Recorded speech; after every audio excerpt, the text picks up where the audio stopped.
Hi, and welcome to the Silicon Insider podcast. Hey, Scott, welcome back. Thank you. Hello. Good to see you. Uh, it's been an interesting week, wild stories. I want to start off with this has been a week of layoffs and unexpected ones from giant companies. We had Microsoft saying it was going to cut thousands of jobs. Then 2 days late, that was 2 days after Amazon announced it was going to have brutal cuts. And now Intel. And this comes from apparently there was a memo seen by Oregon Live, and it said that the company was going to aiming to slash 15 to 20% of its factory workforce in July. Now, if you do those numbers, that's 16,000 employees up to almost 22,000 employees. That's a lot of people. And we'll talk in a moment about why that may be true for Intel. But you think this is a larger sign, or is just these three companies are somehow losing some of their ability to compete, or they're slashing ahead of what they predict is going to be a major economic downturn? It's hard to say because those three companies, at least two of them, are going in a different direction than the other one. Yeah. Microsoft and Amazon gaining share, doing well in areas like AI and robotics, which are costing human jobs, right? I mean, the Yeah. more companies, bring AI on board, they are outboarding workers. It's a sad fact. And we're seeing the same with robotics and automation, which Amazon is really into. So they're making a lot of money. Their stock value is way up, and they're able to automate and use machines more and cut staff. And, investors like that, but obviously it's brutal to see. On the other end of the spectrum is Intel, which is just losing market share, losing money, even as we're seeing this chip renaissance. And so I think they're cutting workers for a much different reason than the other two companies. Yeah, well, let's go to the other story because one of the reasons that Intel is in trouble may be, they benefited from the Chip Act and they were going to build all sorts of fabs and they were going to shift over to kind of a a foundry model, or at least maybe even cut the company in half and do design and foundry. And then it turns out with news this week that Taiwan's semiconductor manufacturing company is now producing at volume with high yields, 60% yield, 2 nanometer chip designs. That, the only other companies trying even close to that is Samsung, and they only have about a 30% yield rate, which is probably not enough to be profitable. And Intel isn't even catching up. I mean, it looks like TSMC wins the next generation of chips, and they're getting a lot of orders from the big companies around the world. Is that a sign that Intel just can't technically keep up anymore, even in fab? Yes, it is, and it's Yes. one of many signs. I mean, TSMC is running really fast and hot. Yeah. AMD is now more than twice the market value of Intel. Can you imagine saying those words out loud? Yeah. Um, you know, the chip industry is red hot, taking advantage of policies like the Chip Act, taking advantage of the AI boom, taking advantage of small chips that are in smartphones that are in everyone's pocket. And yet Intel is swinging and missing on all of those things. And it's really struggling at a time when its industry is almost to every other company growing rapidly. Okay, so I mean, Microsoft a few years ago was in the same boat. They just couldn't get out of their own way, but they found their way out of it. Uh, in fact, AMD 15 years ago was in the same boat. Why can't Intel get out of this funk? It's hard to say because it's tempting to just say, well, it's so big, but Microsoft was that big. But look, two things that Microsoft and AMD have in common over the last 15 or so years is CEOs who now are absolute world beaters in Hmm. Satya Nadella and Lisa Su. And, Intel just hired a new CEO. Who knows if he'll be able to rise to that challenge? But that is the difference that people look at when they look at AMD and Microsoft.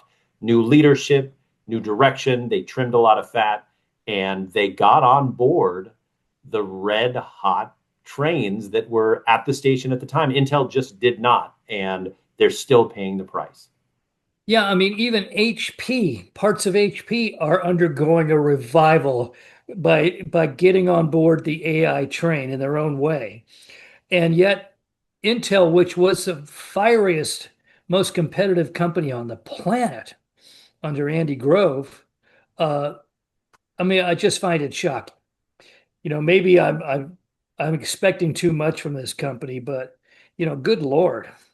You walk into the Bob Noyce building and go into the Intel Museum and you look at the history of this company. I mean, they beat back, Motorola in the Microsoft in the microprocessor wars. They beat everybody, and now they can't even tie their shoelaces. I mean, they just haven't been relevant in a long time. And it's almost like they got used to not being relevant because other companies have really managed to turn things around and stay with the times, and Intel has not. Yeah. Okay, well, let's move on. The Fed. The Fed decided it's going to keep rates steady. I mean, there's a lot of pressure from the White House that saying, we should be cutting interest rates 10 times over the rest of the year. And Jerome Powell seems to be saying, no, we're not going to do anything right now, but we'll probably cut rates two times in the rest of the year. And but we're projecting that inflation is going to get higher and growth of the economy is going to get slower, which seems kind of right. But I mean, with all this going on, Powell said if not for tariffs, rate cuts might actually be in order. But now that we have this inflation, which was predicted, there's no point in cutting now. We got to hold the line. Do you buy all that? Is that logical to you? Well, yeah, I mean, if you look at the Fed over the last couple of years when we did struggle with inflation, it waited until inflation came back down, started to cut rates. Then President Trump took over and said, we're going to implement tariffs, which, Yep. by the way, are inflationary. So I understand the Fed saying, even as we wait for tariffs, because most of them haven't kicked in yet because of these 90-day delays, we're kind of waiting on inflation. So it would seem an odd time to cut rates. If somehow we get both a tariff resolution and inflation that drops back to about 2%, which is the Fed's target rate, that would make sense to cut rates. Yeah. But we don't know that we're going to get either of those, not to mention both, because we're still in this tariff limbo and we still don't know how much tariffs are going to affect our economy yet. Yeah, and we have a new war in the Middle East that's throwing everything into a cocktail. We have no idea how that's going to resolve. We have a rough idea where it stands, but there's some big decisions that have to be made that may turn everything upside down. Uh, Right. A higher price of oil is often inflationary, yeah, leads often to higher gas prices, fuel prices, et cetera, travel. And we're just now seeing that over the last week. So, sure, that could be inflationary too. I don't see why the Fed would cut rates, even as, the president is putting on his Truth Social that they should cut rates. yeah. Okay, now, you sense that last year was really good for certain people, but the numbers have come out that the United States economy added 1,000 new millionaires a day in 2024. Uh, so the millionaire population grew by 379,000 uh, for a total of 23.8 million, the most of any country, according to a new study. And much of the wealth came from well, no kidding, from strong markets and a stable dollar, which both have been disrupted so far in 2025.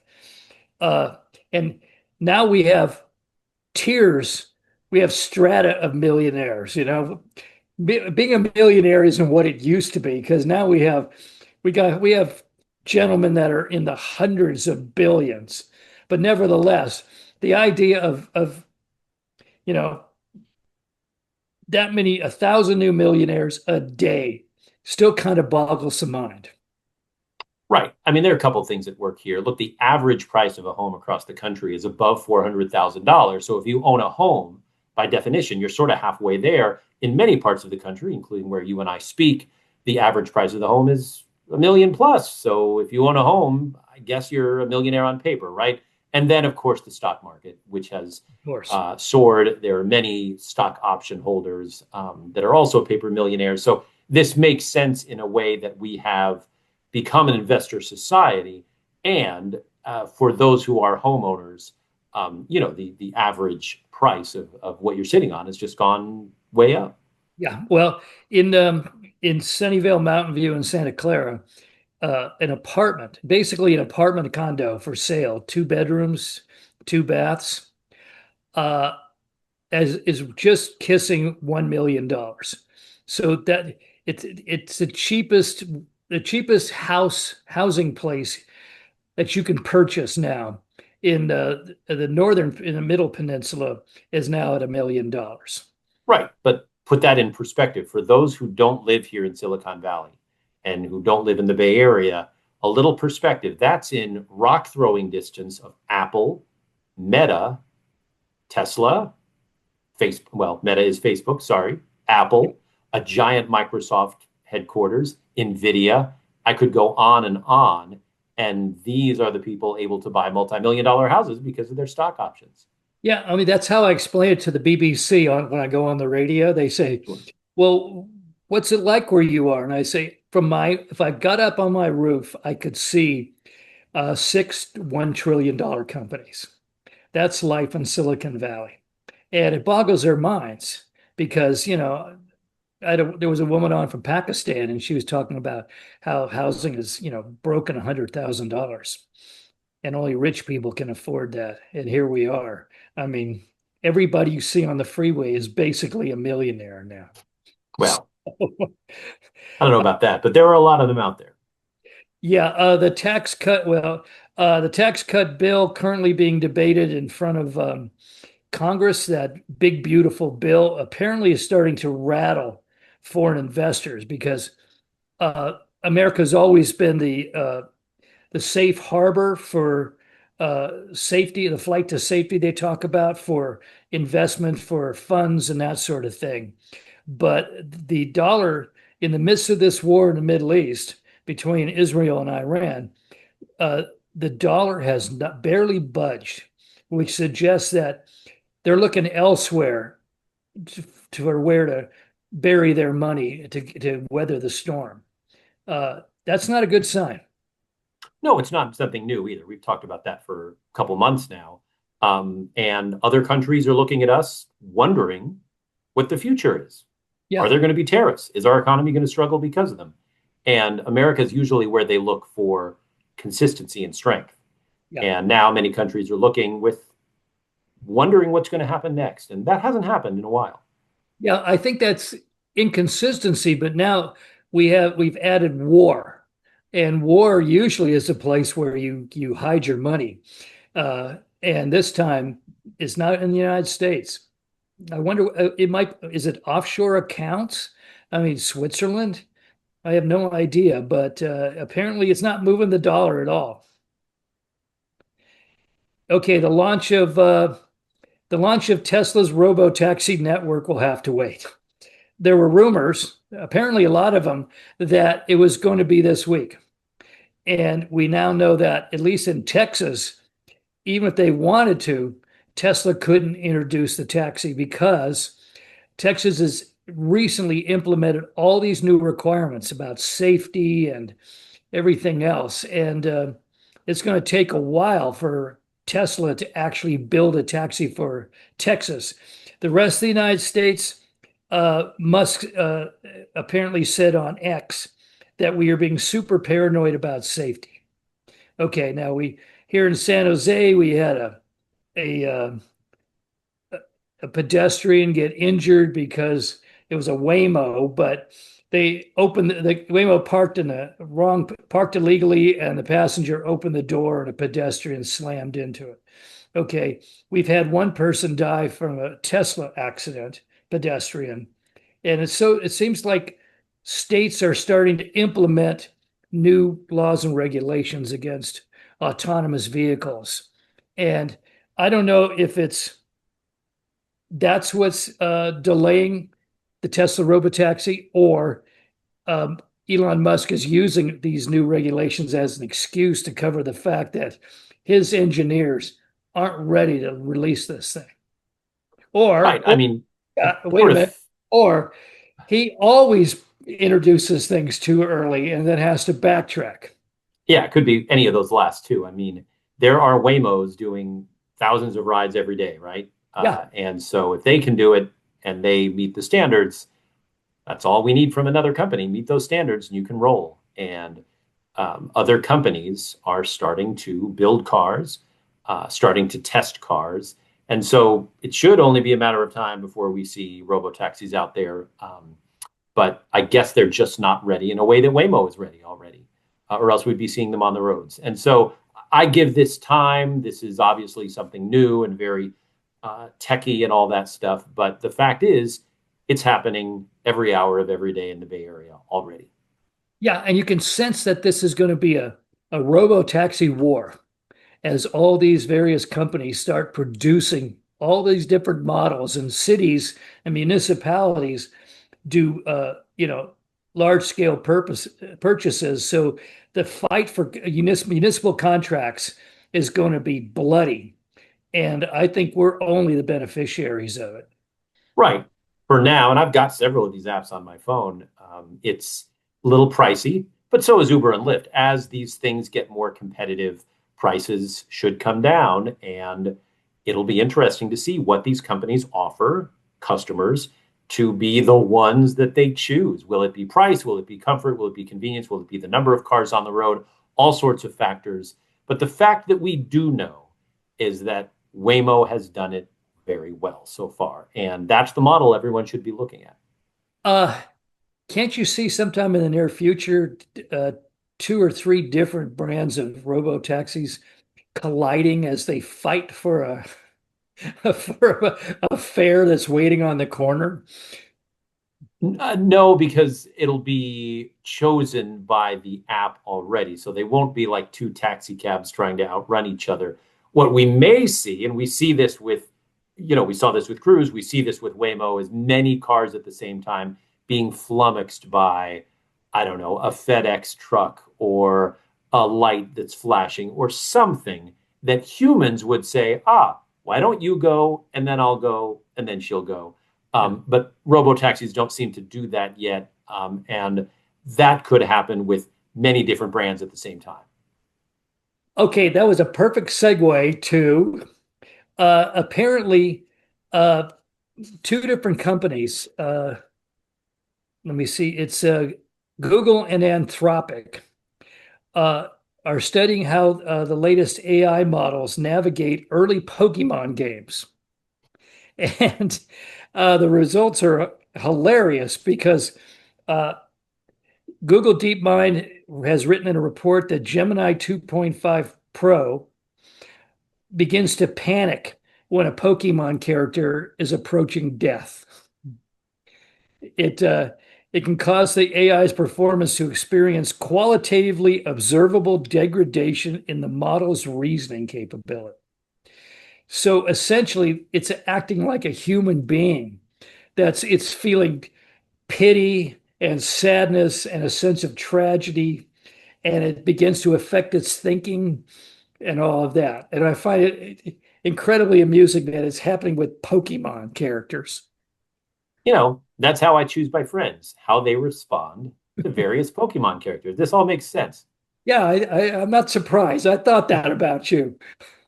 See, AI is just like us. The Just machines like make us. a lot of sense. Yeah. Okay, then now have you heard about the Cluely, that troublemaking firm that's always doing mischief?